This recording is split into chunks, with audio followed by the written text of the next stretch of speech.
Can you just start by telling me what happened when you went to the White House tonight? What was said inside that room? Well, yeah, I thank you for having me. I think, we had shown up to this meeting really concerned about what was taking place in the Gaza Strip, and I'm glad that you mentioned that we were insisting that there not be any food there. It made no sense for us to sort of break bread while talking about a famine taking place. We had shown up, and the president and the vice president, the national security advisor are in the room, and it was very brief comments by the president saying he wants to hear from us and he wants to listen to us. And so I spoke first, and I let him know that I am from a community that's reeling. We are grieving, and our heart is broken for what's been taking place over the last 6 months.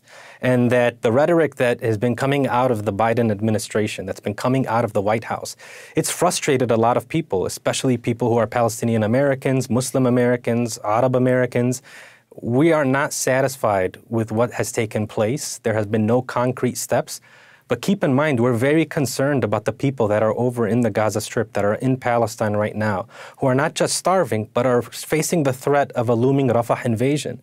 And so I was able to share that with the president and let him know that out of respect for my community, out of respect for all of the people who have suffered and who have been killed in the process, I need to walk out of the meeting. And I want to walk out with decision makers and let them know what it feels like for somebody to say something and then walk away from them and not hear them out and not hear their response.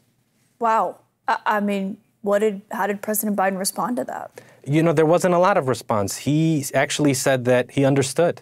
And I walked away. And I think, for me, just like many of the other Palestinian Americans and Palestinians, or as I mentioned, many of the people who are interested in what's going on, we're panicking.